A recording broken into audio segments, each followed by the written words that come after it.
daaray technologie. Alors tey jii ñu continuer formation bi nga xam ni moom mooy HTML CSS bon tey ñuy jàng beneen balise bu am solo aussi ñu koy wax balise acide. Alors donc comme d'habitude ma def benn commentaire nii donc par exemple balise acide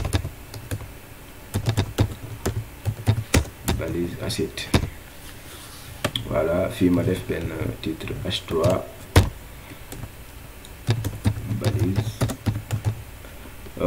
fii faites très attention, c'est acide pas acide mais acide, donc souvent en fait gars yi dañuy def confusion, donc du 2S mais benn S kese lay doon quoi, donc acide au lieu de acide. Alors donc balise bi lu muy permettre day permettre par exemple mettre des sections de côté. En fait boo xoolee application benn page web en réalité c'est un ensemble de sections. looloo tax am na après balise section am na balise section. Donc tey jii par exemple bu ñëwee ci site Saman Corporation mën nañu wax ni par exemple lii nii section la, menu bi section la, bannière bii nii section la, lii nii section la, donc li ngay gis aussi section la, et cetera. Donc lan nga ci mën a jàngatee mooy tout simplement que une page, n'est-ce pas, c'est un ensemble de sections, mais à un certain moment mën nga bëgg a def ay sections de côté, comme par exemple bu ñu visiter le site seneweb.com di nga gis par exemple fii am na ay sections yi nga xam ni ñoo nekk ci côté yi, donc fii section bi nekk ci côté bi et cetera. Gisoo fii y a plusieurs sections yoo xam ni ci côté bi la ni nekk, mën na doon à gauche comme mën na doon à droite. Alors donc nan lañuy def par exemple ba mën a defar genre affaire yu mel noonu, des sections à côté. Donc souvent dañ koy entourer par une balise acide. Donc yooyu nag mën nga ko def sans pour autant nga entourer ko par une balise acide, mais ce qui est préférable mooy nga entourer ko par une balise acide. Alors donc nan lañ koy pratiquer, bon dañuy créer juste ici benn paragraphe, donc ñu def peut-être apprendre la balise acide. Donc après paragraphe bi bon mën nañ créer benn balise acide.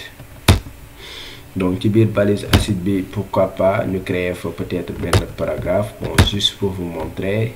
Fii ma def fii lorem ipsum, bon gis ngeen fii lorem rek laay bind VS Code moom mooy defal tout le reste. Bon boo defee lorem boo cliquer rek automatiquement mu créer la benn texte boo xam ni texte bu gudd lay doon.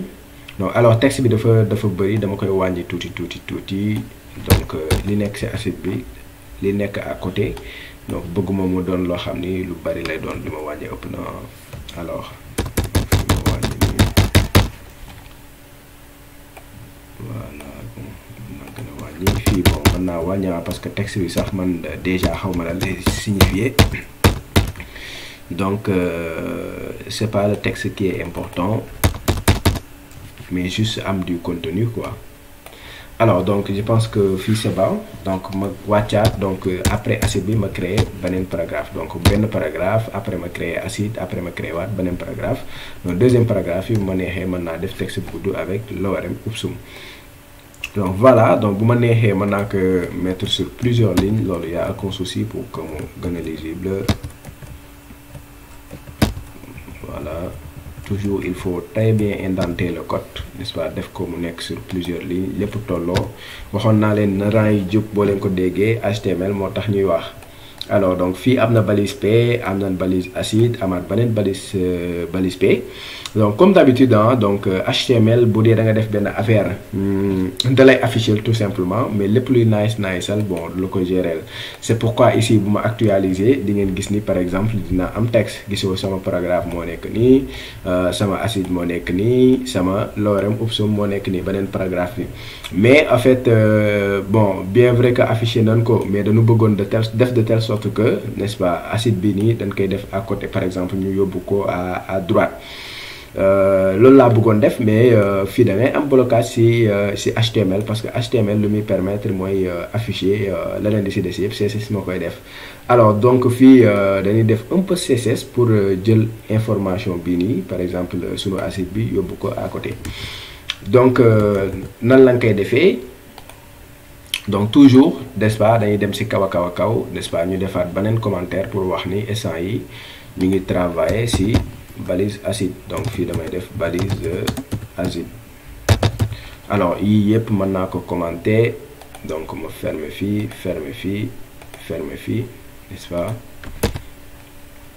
Donc développer c'est être organisé aussi, donc il faut être très organisé booy coder, donc bañ a njalaxaan quoi nga sànni fii oui, il faut très bien organiser le code. Alors ñëw fii donc ci balise acide déjà dama bëgg par exemple dama ko bëgg a yóbbu tout à fait à droite, mais avant ma koy yóbbu à droite dama koy jox par exemple benn taille fixe, par exemple ma jox ko benn largeur width ni ko largeur boobu mënoo ko dépasser, donc xoolal sax lu may def, il faut que ma sélectionner donc balise acide, donc fii dama ko bëgg a wax ni ko sélectionnel ma lépp luy balise acide ci fichier bii nii nga nekk. Alors mu sélectionnel ma parce que bon yéen a ngi gis bon depuis le début ñu ngi doon utiliser par exemple point, bu dee balise bi dafa am dañ ko identifier par classe, donc fii point ngay utiliser le nom de la classe, mais li ngeen war a comprendre mais nom balise sélecteur la. tey jii par exemple bu doon dama bëgg a sélectionner tous les H3, il suffit tout simplement ma def H3 accolade. bu doon dama bëgg a sélectionner tous les balises A, il suffit tout simplement ma def A accolade.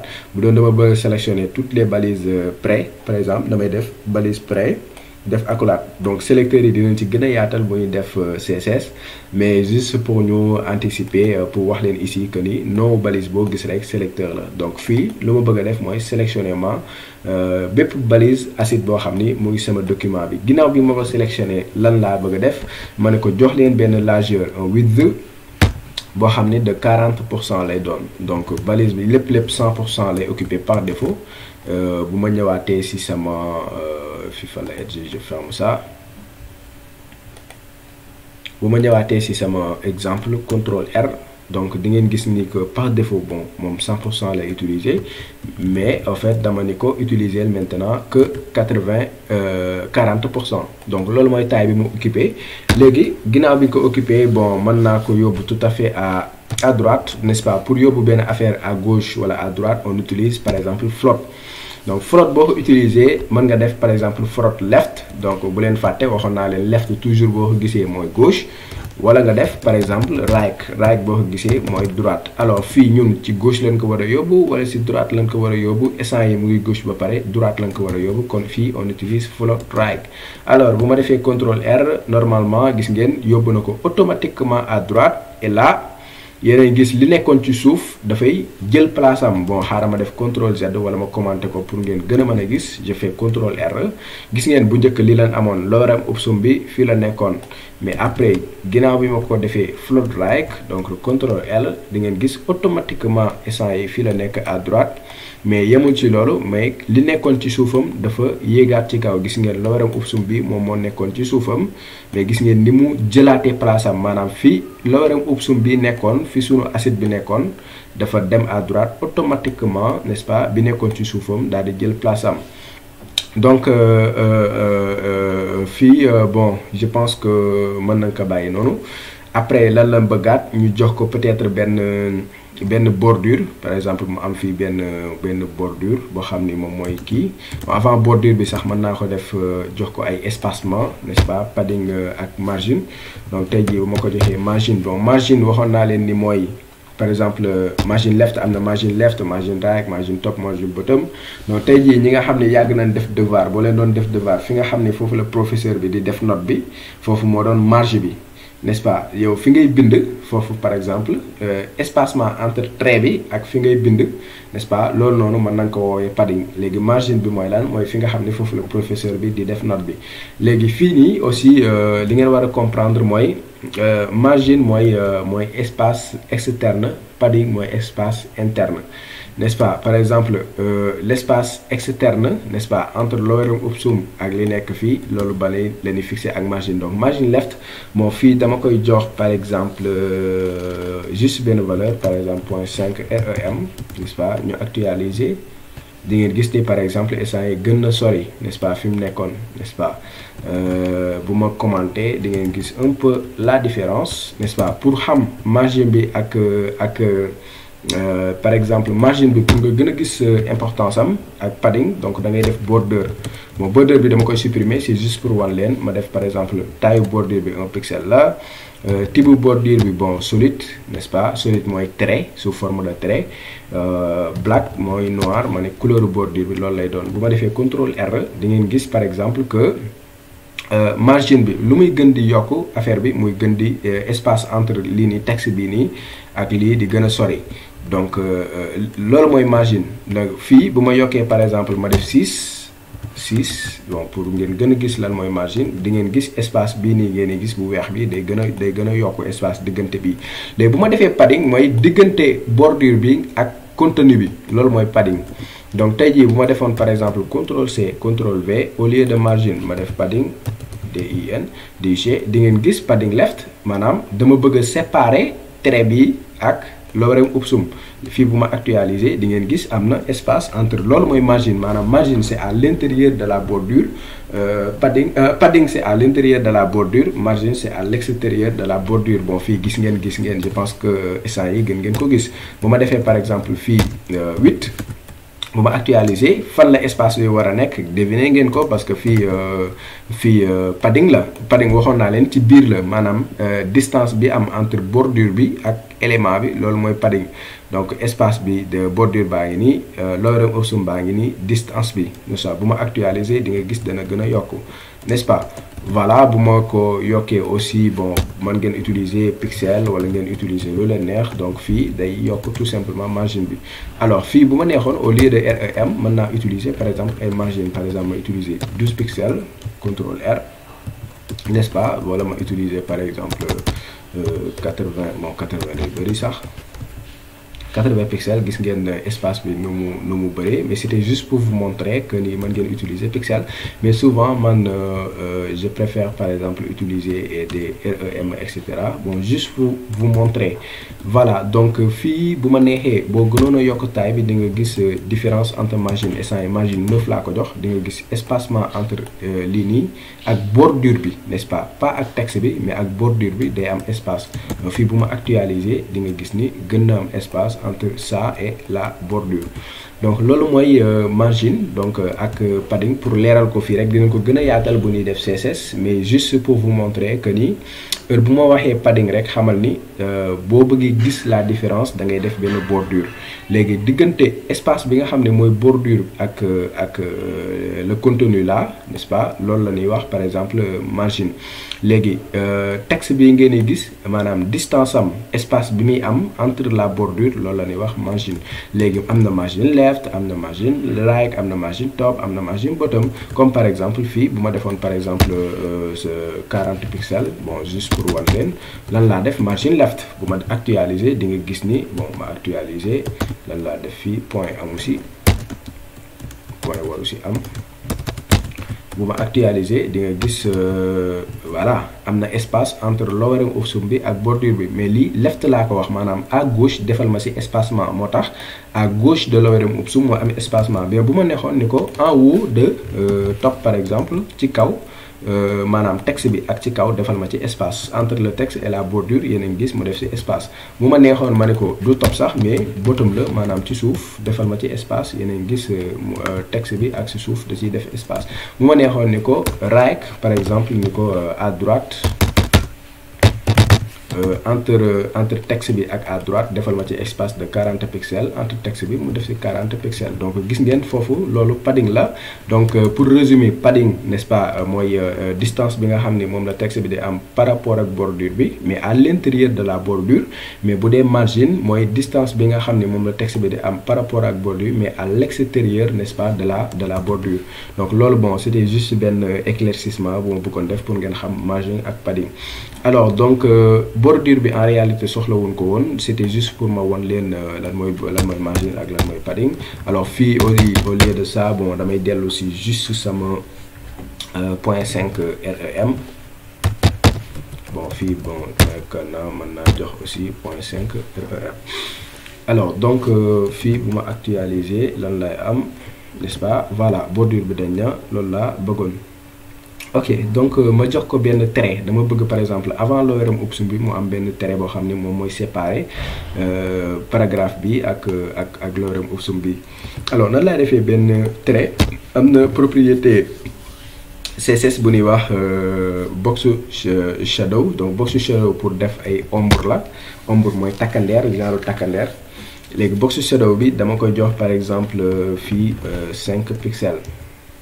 Bon dinaa leen expliquer, ma jox ko fii par exemple 0 pixel, radiation bi ma jox ko par exemple 5, ma jox ko fii moins 5 pixels. Donc ma jox ko couleur bleue par exemple, je pense que il y a dièse, bu ma neexoon ma def ici blue directement. ma ne ko insert à l'intérieur laa ko bëgg. Bon fii bu ma actualiser di ngeen gis bon benn trait, voilà, donc benn trait boo xam ne day am. Alors pourquoi trait bi? Parce que fii en réalité mooy bon fii bu ma fi defee 10 ma actualiser, gis ngeen ni muy ngandee, c'est l'axe des x. maanaam axe des x ak dafa am axe des y ak axe des x. fii nii defuma ci 0 parce que bëgguma mu créer yeneen bordure. fii bu ma fi defoon 10 par exemple, di ngeen gis 10 pixels, dinañ gis mu créer beneen bordure, n'est-ce pas, sur l'axe des x. Sur l'axe des x, x moo ko waxee mooy de la gauche vers la droite, y moo ko waxee mooy du haut vers le bas. Donc fii yéen a ngi gis trait bii nii mu créé, trait boobu nag laa bëggul woon mu créé ko, moo tax fii ma def fii tout simplement 0, n'est-ce pas. Pour l'axe des x bàyyil ma ko 0, mais pour l'axe des y gisoo sax 10 pixels yi dafa bëri, n'est-ce pas. lii mooy lan 5 bi ma def mooy par exemple la radiation, maanaam couleur bi. Bon fii mën naa ko bàyyiwaat 5, ma actualiser mu gën a ndaw. Bon fii loolu laa def au lieu de 55 là. Voilà, alors fii lii mooy radiation. Mu ngi mel ni nga taal lampe, léegi lampe bi degré leeraayam.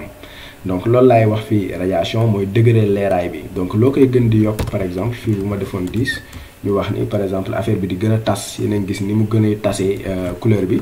Bu ma defoon par exemple 15, muy gën a tas, par exemple muy gën a tas, gisoo muy gën a tas. Bu ma defoon fii par exemple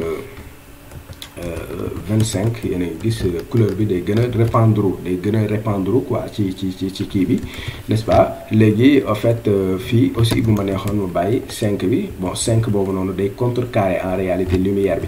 Par exemple fee def naa 25 pixels, fii bu ma neexoon par exemple ma def 25 pixels pour contrecarrer lumière bi. Voilà pour voilà. Donc fii, donc je laisse par exemple à ce niveau là tout simplement moins 5.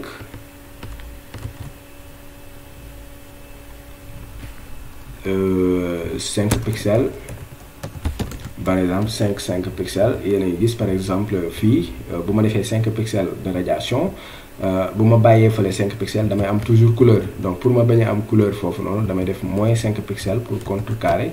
bu ma defee moins 5 pixels, yéen a ngi gis mu ngi mel ni dama dindiwaat 5 pixels yi nga xam ne njëkkoon naa ko def. Donc inside bi lan lay signifier mooy à l'intérieur en fait. Donc ombre externe ak ombre interne, gisoo ma ko effacé doo leen gis dara, loolu tax mu bàyyi ci inside bi pour mu doon ombre intérieure pour que ngeen mën a gis information bi. Alors donc bu ma xoolee bu baax sax en fait des na parce que affaire bi lorem ipsum bi dafa coller toujours ak trait bi. Mais loolu après bon dinaa ko dindi parce que du si acide bi laa koy dindee, mais si paragraphe bi si boppam laay sélectionné daal di koy def benn margin pour que moo mën a am espace. Alors donc moo augmenter peut-être un peu taille bi. Donc pour augmenter taille, n'est-ce pas, on utilise la propriété font size. Font size ñaata sax mooy doy si taille bi. Bon wala taille bi je pense que mën naa ko bàyyi noonu, ma def ko font italique, font style ma def ko en italique pour que mu oblique, pour que bind bi façon bind bi changer tuuti. Oui, mu xaw a dëng. Donc peut-être juste la couleur lay changer.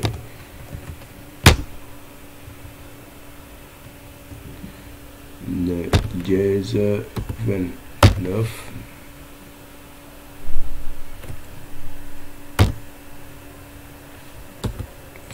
de cette couleur bleue. Voilà. couleur bleu clair donc bu ma neexoon sax mën naa utiliser par exemple même couleur bi. Donc fii aussi à chaque bon mën naa changer couleur bi donc def si bleu bu gën a clair fii actualiser voilà n'est-ce pas, c'est bon. Donc même couleur bi laay utiliser pourquoi pas fii amul point virgule voilà. Donc lan moo si des mooy texte bi ma séparé ko ak trait bi. Alors boo xoolee texte boobu bu baax texte bi bu ñu ko xoolee lorem ipsum bi nekk ci acide la n'est-ce pas, mais acide boobu dafa am paragraphe. Alors paragraphe boobu noonu dama naan ko paragraphe yëpp d'ailleurs donc paragraphe yëpp laay sélectionné def si benn stylisation bu spécifique. Alors fii dama naan ko sélectionné ma paragraphe yëpp bépp paragraphe. Alors si paragraphe yooyu noonu defal ma si tout simplement benn margin boo xam ni day doon 0.5 rem. Mais yan paragraphe en fait laay ciblé donc paragraphe parce que texte bi bëri na ay paragraphe donc si liñ doon jàng yëpp am na ay paragraphe yu bëri donc paragraphe yooyu bëgguma leen sélectionner mais paragraphe yi nga xam ni dafay ñëw après acide après balise acide. Par exemple fii nii am naa balise acide paragraphe bi par exemple bëgguma ko sélectionner paragraphe bi bëgguma ko sélectionner mais paragraphe bii rek laa bëgg a sélectionner. Alors donc dama koy wax paragraphe bi nga xam ni moom moo nekk ci biir acide. nan laa koy waxee paragraphe bi nekk ci biir acide donc waxoon naa leen ko toujours c'est la signe supérieure dama naan ko sélectionner ma donc bépp paragraphe bu nga xam ni c'est un enfant direct de la balise acide. Alors ginnaaw bi ma ko sélectionné defal ma si margin de 5. Alors bu la neexee bon yeneen paragraphe yi mën nga leen sélectionner def si benn stylisation moo laisse juste comme ça ma defee CTRL R yeneen gis fii am na espacement bu ma neexee ma yokk ko fii def 6 CTRL R voilà donc je pense que c'est bon. Et là yéen a ngi gis voilà on parvient à mettre à côté n'est-ce pas bu neexee mën nañ yokk par exemple le texte etc. On peut faire pas mal de choses à ce niveau là. Margin left bi sax bu neexee ñu gën ko yokk à ce niveau là. Margin left bu neexee ñu def ko 7 CTRL R voilà pour mu dem un peu à droite. Et yéen a ngi gis voilà donc on peut mettre des sections comme ça à côté n'est-ce pas nga def si sa benn affaire du texte rek nga fi mën a def lorem ipsum bi mënoon na doon photo mënoon na doon vidéo mënoon na doon lu la neex et cetera. Donc vous voyez un peu la balise acide donc combiné avec CSS mën nga si am benn affaire bu extraordinaire. Donc sama gars yi bon lii laa leen indiloon donc juste pour résumer donc balise acide moom kese bu ñu ko utiliser bon voilà mën na bañ a am affaire mais en fait boo ko boolee ak CSS n'est-ce pas mën na la jox benn affaire bu cool.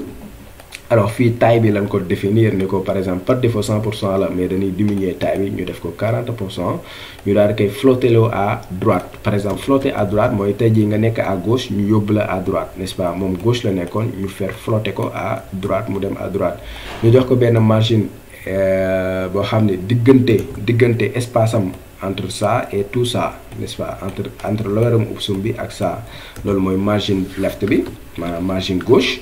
ñu jox ko padding bon fii sax dama juum c'est pas padding bottom mais c'est padding left